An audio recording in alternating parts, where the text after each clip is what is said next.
ब्रह्मा गुरुर्विष्णु गुरुर्देवो महेश्वरः गुरुः साक्षात् परं ब्रह्म तस्मै श्री गुरवे नमः।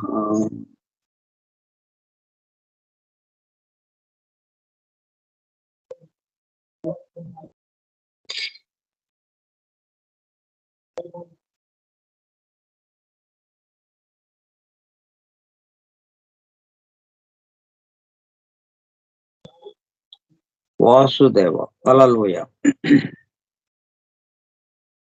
5/11/2023 ఆదివారము ఉదయం 10:15. జాఫ్రీ హడ్సన్ ద్వారా అందింపబడిన అద్భుత దివ్య గ్రంథం the hidden wisdom in the holy Bible. నిగూఢముగా రహస్యముగా దాగి ఉన్న దైవమే పరిశుద్ధ బైబిల్ గ్రంథము.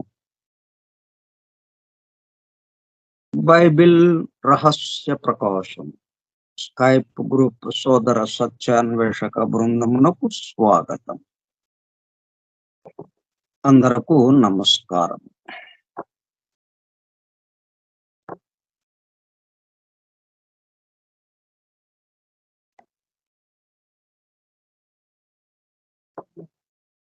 గ్రంథము అనగానే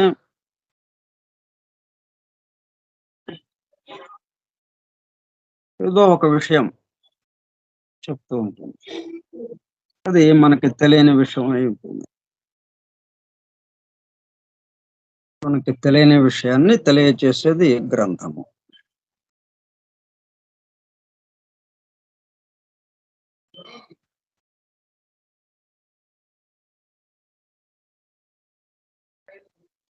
అయితే సామాన్యంగా ఉన్న గ్రంథాలన్నీ కూడా అంటే వందల సంవత్సరాలు, వేల సంవత్సరాల నుంచి రాస్తూ ఉన్నారు. చాలా మంది రాశారు. వేలు వేలు లక్షల లక్షలు కోట్ల మంది రాసి ఉంటారు. మరి ఎన్ని తరాలు జరిగిపోయింది, ఎన్ని యుగాలు గడిచిపోయినాయి. ఎంతో మంది ఎన్నో గ్రంథాలు రాసి ఉంటారు. వాళ్ళు ఏంటంటే తమ చుట్టూ జరుగుతున్నటువంటి వాటికి బాహ్యంగా ఏదైతే జరుగుతుందో వాటికి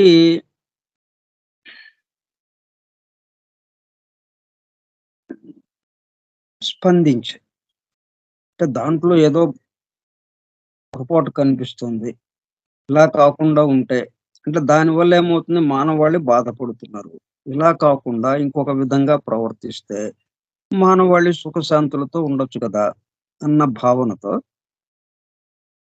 ఆ కష్టపడుతున్నటువంటి, బాధపడుతున్నటువంటి సన్నివేశాలతో ఒక కథని తయారు చేసి సొంతగా ఊహించి వాటి నుంచి విముక్తం ఎలాగవటం అన్నట్టుగా బాహ్యంగానే, అది కూడా మళ్ళీ ఇలా ఉంటే, ఇలా మంచిగా నడిస్తే బాగుంటుంది కదా అన్నట్టుగా రాశారు. ఈ సమస్యలు ఎప్పుడు ఆయా కాలానుగుణంగా మారిపోతూ ఉంటాయి. ఒకప్పుడు వరకట్నం, వరుడు ఎదురేవాల్సి వచ్చేది కట్నం.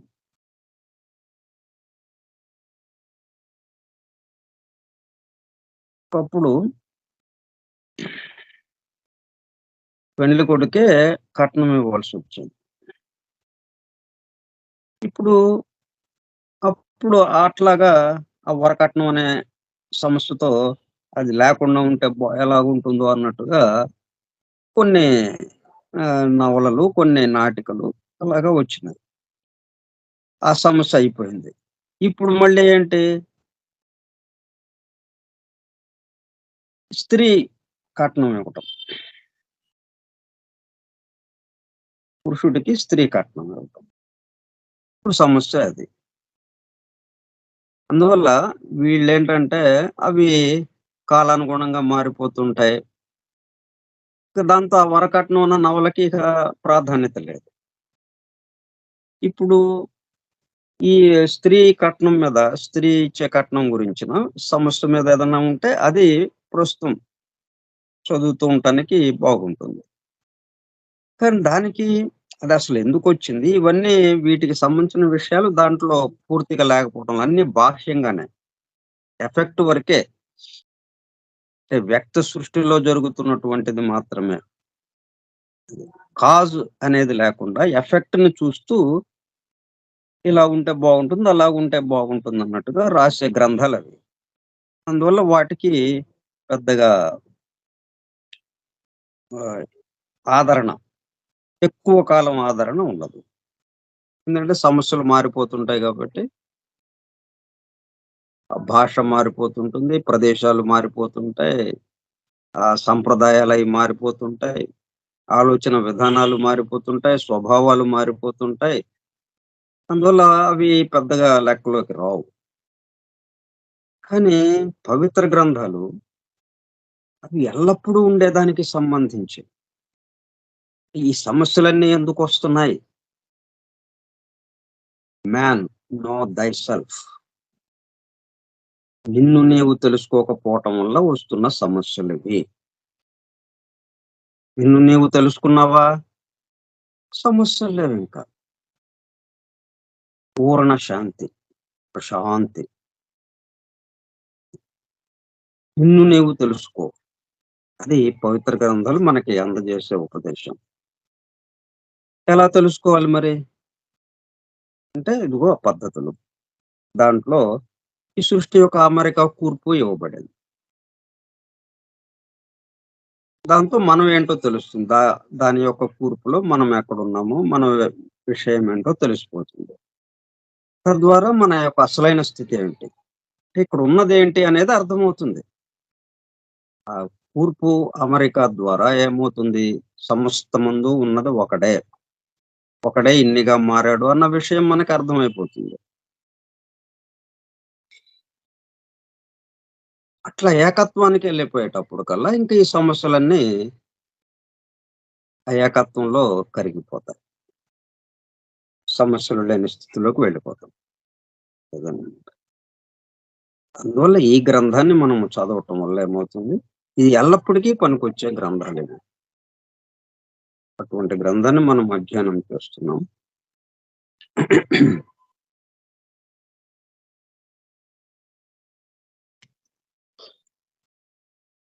ఇప్పుడు యెషయా గ్రంథం, పాత నిబంధన గ్రంథంలో యెషయా అనే గ్రంథం ఒకటి ఉంది. దాంట్లో ఆయన ఏమిచ్చాడు? 60వ అధ్యాయంలో అవి చదువుకుంటూ దాన్ని తెలుసుకుంటూ వస్తున్నాం మనం.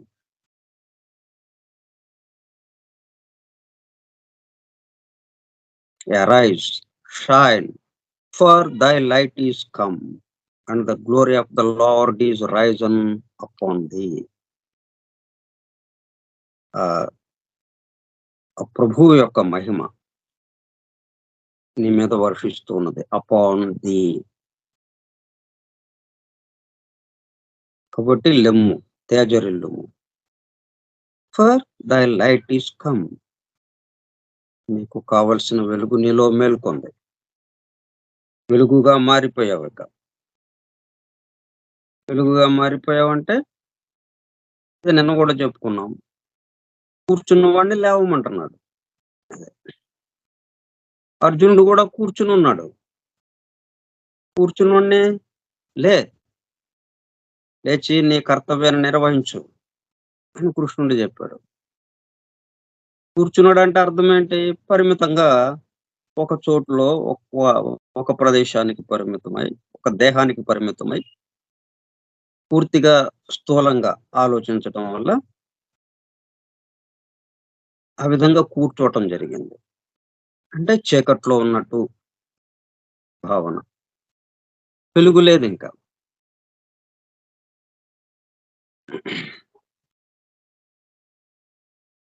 వెలుగు ఎప్పుడైతే వచ్చిందో, ఆ వెలుగు ఏమిటి? మొత్తాన్ని పరుచుకొనున్నది.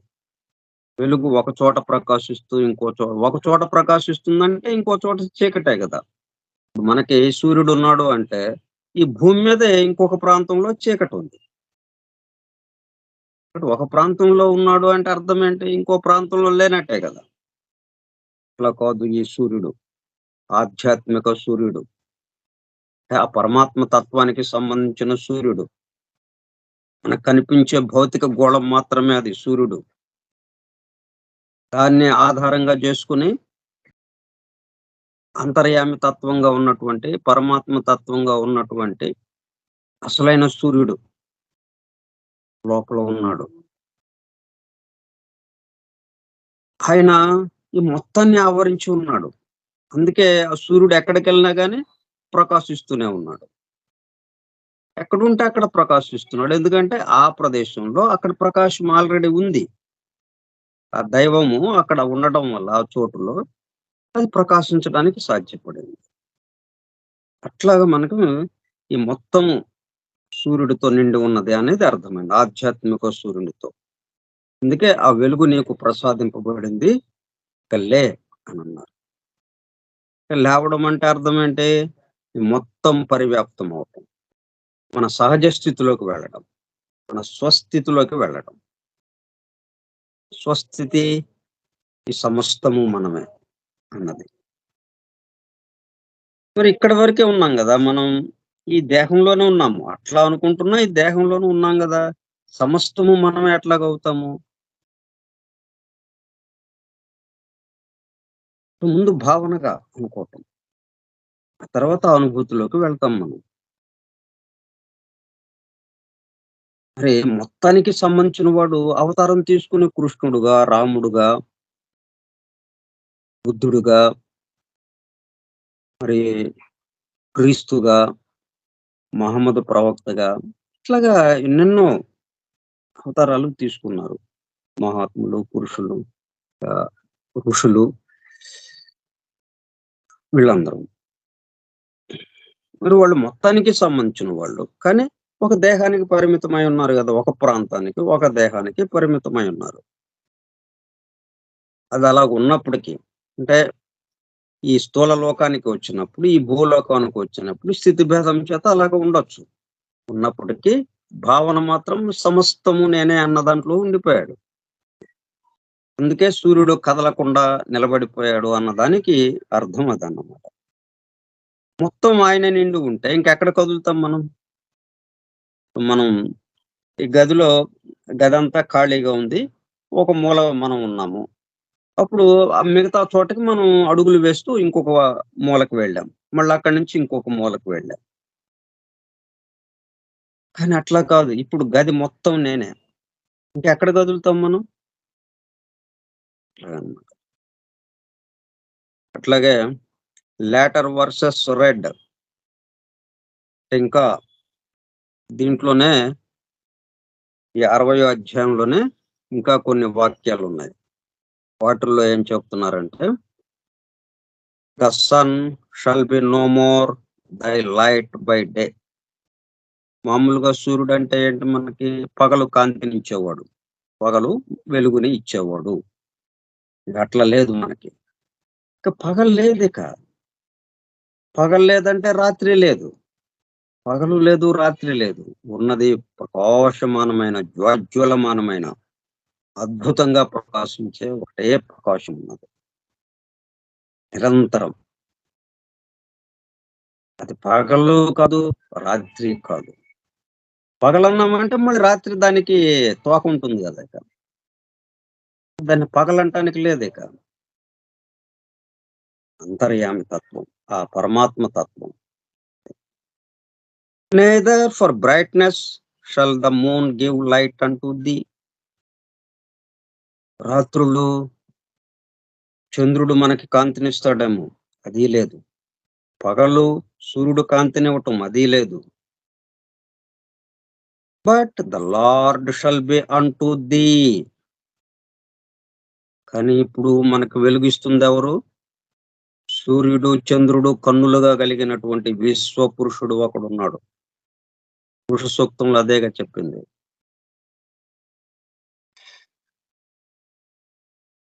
తన కన్నులు 2 కన్నులు ఒక కన్ను సూర్యుడు, ఒక కన్ను చంద్రుడు అన్నట్టుగా.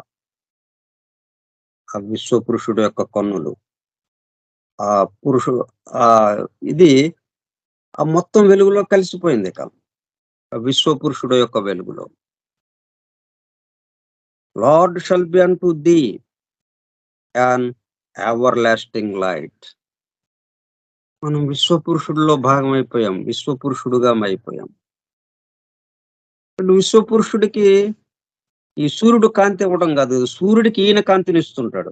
విశ్వపురుషుడికి ఎవరు కాంతినిస్తున్నారు? విశ్వపురుషుడే కాంతి. ఆయనకి ఇంకొకళ్ళు కాంతినిచ్చేది లేదు. స్వయం ప్రకాశకుడు. ఆయన స్వయంగా ప్రకాశించేవాడు. మిగతా వాళ్ళందరికీ ప్రకాశాన్ని ఇచ్చేవాడు. మిగతా అన్నిటినీ వెలిగించేవాడు. తాను వెలుగ్గా ఉన్నవాడు. తనని ఎవరు వెలిగించేవాళ్ళు లేరింకా. తానే ఒక వెలుగు. Lord shall B unto థీ an everlasting light and thy God thy glory. ఇది 19వ వచనంలో 20వ వచనంలో 60వ అధ్యాయంలోని 19, 20 వాక్యాల్లో ఉన్నాయి. ఇక మీదట పగలు సూర్యుని ప్రకాశము నీకు వెలుగుగా ఉండదు. సూర్యుడి మీద ఆధారపడలేదు మనం. సూర్యుడి మీద ఆధారపడ్డం అంటే అర్థం ఏంటి? పరిమితం. కాసేపు ఉంటుంది వెలుగు, కాసేపు చీకట్లోకి వెళ్తాం. ఆయన 24 గంటలు ప్రకాశం ఉండదు కదా మనకి. పగలు మాత్రమే ప్రకాశం ఉంటుంది. ఆయన ప్రకాశిస్తున్న సమయాన్ని పగలంటాము. పగల వరకే. మళ్ళీ అంతే సమయము రాత్రి ఆయన ఉండడు. పగలుండదు. కానీ ఇప్పుడు మనకి నిరంతరము ప్రకాశం ఉంది. అంటే ఇప్పుడు మనకి సూర్యుడు లేడు ఇంకా. సూర్యుడి వెలుగు లేదు మనకి ఇంకా. సూర్యుడి వెలుగుతో మనకు అక్కర్లేదు ఇంకా. ఎందుకంటే సూర్యుడికి వెలుగునిచ్చేవాడు ఎవడున్నాడో, సూర్యుని వెలిగించేవాడు ఎవరున్నారో ఆయన వెలుగులోకి వచ్చాం మనం. ఆయన నిరంతరము వెలిగేది అది. కాబట్టి ఇక మీదట పగలు సూర్యుని ప్రకాశము నీకు వెలుగుగా ఉండదు. సూర్యుని ప్రకాశం ఆధారంగా ఇప్పటి వరకు మనం తిరిగాం. ఇంకా అట్లాగా ఉండదు. నిరంతరము ప్రకాశించేవాడు ఎవరున్నారో ఆ విశ్వపురుషుడు యొక్క వెలుగుగా, ఆ ప్రభువు యొక్క వెలుగుగా, ఆ వెలుగు ఆధారంగా మనం నడుస్తూ ఉంటాం.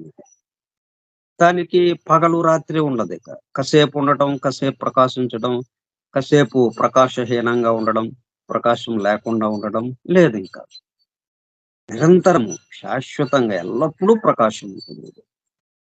అందుకని మనము సూర్యుడి యొక్క ప్రకాశం మీద, ఆయన యొక్క వెలుగు మీద ఆధారపడి లేం. నీకు వెలుగిచ్చుటకై చంద్రుడు ఇకను ప్రకాశించడు.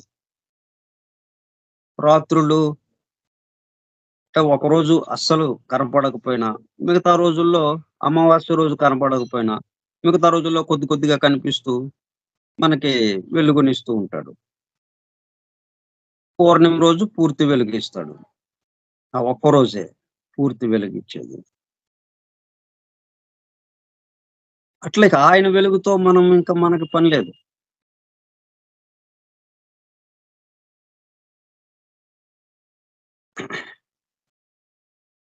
ఇంకా సూర్యుడు, చంద్రుడు కాకుండా ఈ మొత్తానికి సంబంధించిన వాడు ఎవరున్నారో ఆయన యొక్క వెలుగుతో ఆ వెలుగులో మనం పనులు చేసుకోవడం ప్రారంభిస్తాం. ఆ వెలుగును అనుభూతి చెందుతూ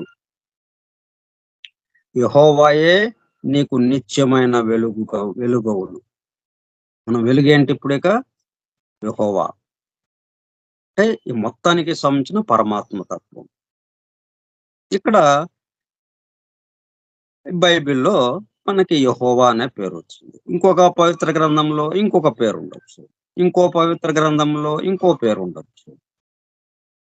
అంటే ఆయా కాలాలకి అనుగుణంగా, ఆయా ప్రాంతాలకు అనుగుణంగా, ఆయా ప్రాంతాల్లో ఉన్నటువంటి మానవాళి యొక్క వికాసానికి అనుగుణంగా ఆ పవిత్ర గ్రంథాలు వచ్చినాయి.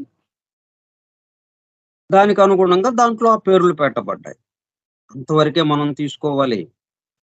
అంతేగాని పేరుకి బంధింపబడకూడదు మనం. మళ్ళీ ఆ పేరుకు బంధింపబడితే మళ్ళీ అది వేరు, ఇది వేరు అయిపోతుంది.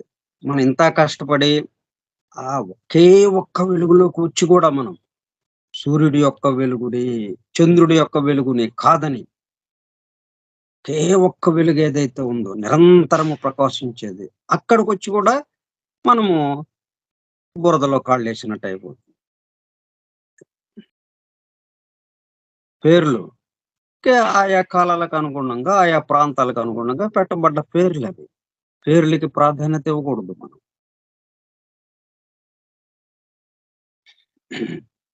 అది మొత్తాన్ని అది ఆ పేరు దేన్ని సూచిస్తోంది? యెహోవా దేన్ని సూచిస్తోంది? అల్లాహ్ దేన్ని సూచిస్తోంది? నారాయణుడు, విష్ణువు దేన్ని సూచిస్తోంది? అట్లా దాంట్లోకి వెళ్ళాలి మనం. అప్పుడు మనకి గందరగోళంలోకి వెళ్ళం మనం. చక్కగా ఏది చదివినా గాని, ఏ పవిత్ర గ్రంథాన్ని చదివినా మనం ఆ వెలుగునే అనుభూతి చెందగలుగుతాం. ఒకటి యెహోవాయే నీకు నిత్యమైన వెలుగవును. నీ దేవుడు నీకు భూషణముగా ఉండును. అండ్ దై గాడ్ దై గ్లోరీ. ఆయన యొక్క మహిమ మనకి భూషణంగా ఉంటుంది. మనకు ఆభరణంగా ఉంటుంది. Thy sun shall no more go down. Thy sun shall no more go down. మామూలుగా మన సూర్యుడంటే ఏమిటి? దిగువ నుంచి మొదలెట్టి ప్రయాణము,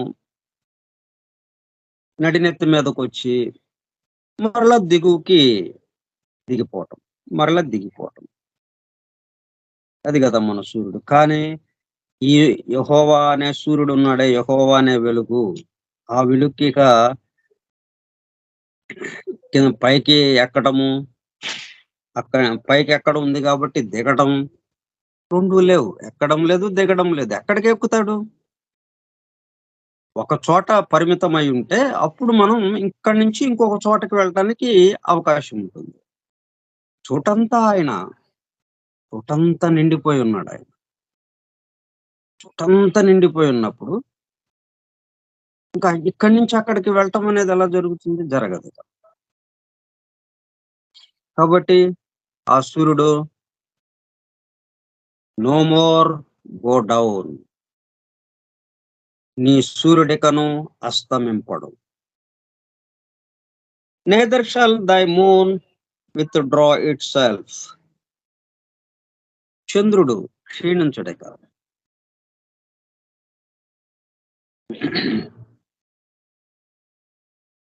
నీ చంద్రుడు క్షీణింపడు. For the Lord shall be thine everlasting light. ఇక్కడ మనం ఈ తేడా తెలుసుకోవాలి మనం. ఈ వాక్యాలు చదవక ముందు, ఈ సంఘటనని, ఈ సన్నివేశాన్ని మనకి తెలియక ముందు మనం ఏమనుకుంటున్నాం? మనకి వెలుగు కావాలంటే సూర్యుడు. పగలు. సూర్యుడు లేనప్పుడు రాత్రి. రాత్రి మరి వెలుగు కావాలంటే చంద్రుడు. పగలు సూర్యుడు, రాత్రి చంద్రుడు. ఇట్లా వాళ్ళ దీని మీద ఆధారపడి మనం పనులు చేసుకుంటూ ఉన్నాం. అది పోయిందిప్పుడు. యెహోవా ఆ వెలుగుతో ఈ సమస్తానికి ఆధారమైన వాడు, ఈ సమస్తమంతా నిండి ఉన్నవాడు, సమస్తమంతా నిండి ఉన్నాడంటే మనలో కూడా ఉన్నట్టే కదా! మనం కూడా ఆయనే కదా!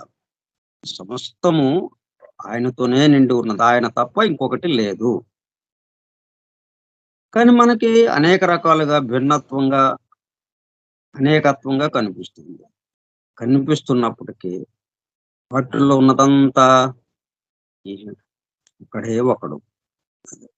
ఆ ఒకడే ఒకడి యొక్క వెలుగుతో మనం ఇక నుంచి, ఇప్పటి నుంచి ఆ యెహోవా అనే వెలుగుతో ఈ మొత్తాన్ని చూస్తూ ఉన్నాము. అది దానికి పేరైనా ఏ పేరు ఏదైనా పెట్టుకోండి మీ ఇష్టం. ఎవరికి ఇష్టమైన పేరు అది పెట్టుకోండి. నిన్న అన్ని పేర్లు ఆయనయే కదా! ఇప్పుడు నా పేరు ఎవరిది? ఆయనదే. ఆయనకి పెట్టిన పేరే. ఇప్పుడు మీకో పేరుంది. మీ పేరంటే మీ దేహం వరకు పరిమితం కాదది. మీలో ఉన్నటువంటి ఆ ఆత్మ ఏదైతే ఉందో, ఆ చైతన్యం, ఆ దైవము, ఆ ప్రభువు ఆయనకి పెట్టబడ్డ పేరు. ఇట్లాగే ఈ మొత్తానికి సంబంధించి యెహోవా అని ఒకళ్ళు, ఈ మొత్తానికి సంబంధించి అల్లాహ్ అని ఒకళ్ళు, ఇంకొకళ్ళు ఇంకొక పేరు, విష్ణువు, నారాయణుడు, పరమాత్మ ఇట్లాగా రకరకాల పేర్లొచ్చినాయి. పేర్లేవైనా పెట్టుకోవచ్చు. కానీ మొత్తానికి ఆధారమైన వాడు.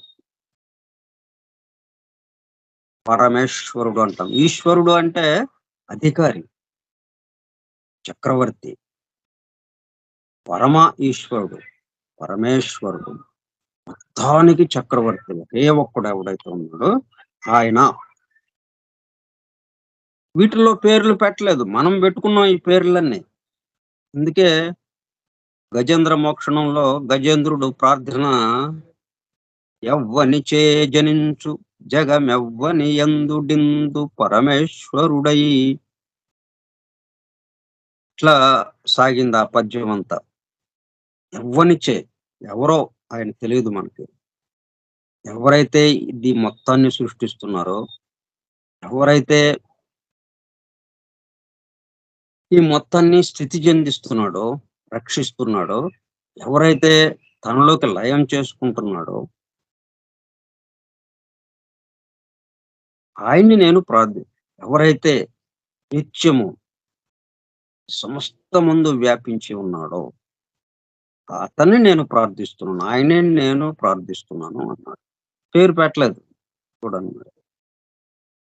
పేరుకి మీ ఇష్టం. మీకిష్టమైన పేరు మీరు పెట్టుకోండి. పేరు గురించి ఇక్కడ బాదరాబందీ లేదు. ఆ వెలుగుతో మనమిప్పుడు మనం ఆ వెలుగై ఉన్నాము ఇక. ఆ వెలుగుకి సంబంధించిన వాళ్ళం.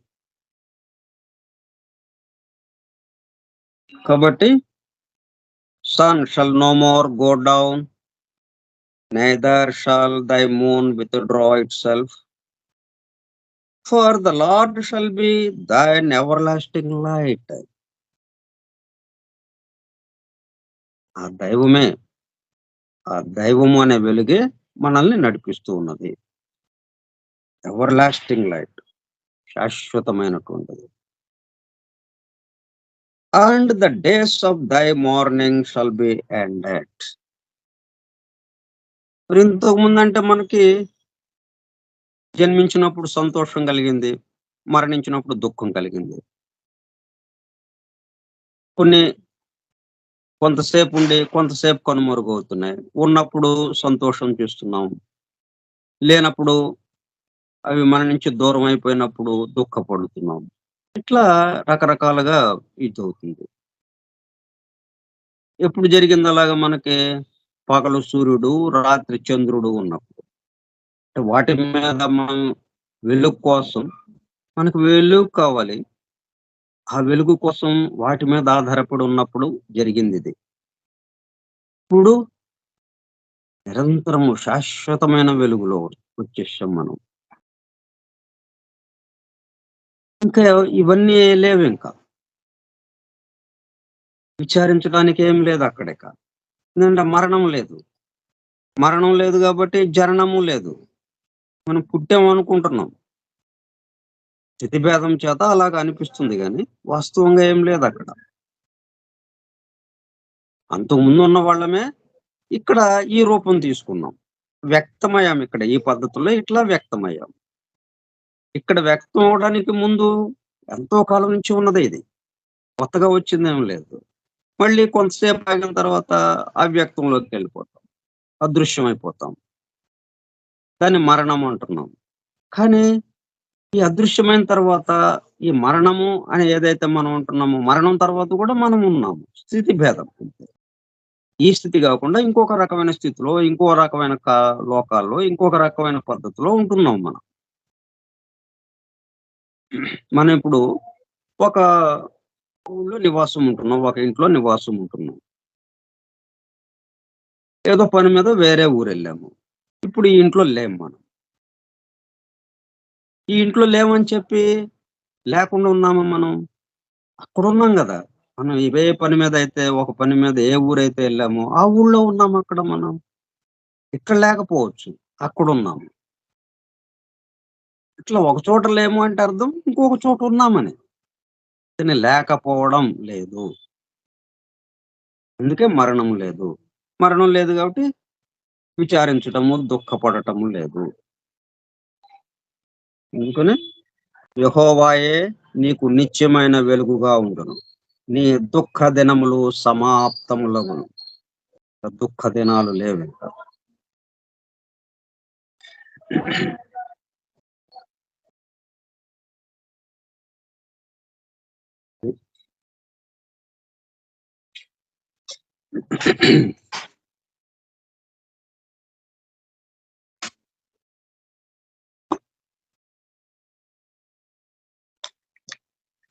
ఇట్లాగా 60 యెషయా గ్రంథంలోని 60 అధ్యాయంలో ఈ పద్ధతిలో మనకి ఇవ్వబడింది. ఇంకా మిగతా విషయాలు దీనికి సంబంధించే మరల వచ్చే గురువారం నాడు చెప్పుకుందాం.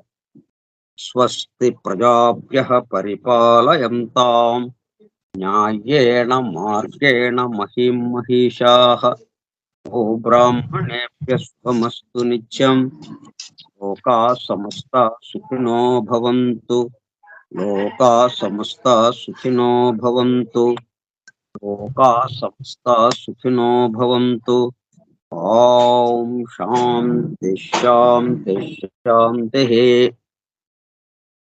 ఓపికగా ఉన్నటువంటి సోదర సత్యాన్వేషక బృందమునకు ధన్యవాదములు. Thank you all. Vasudeva. Hallelujah.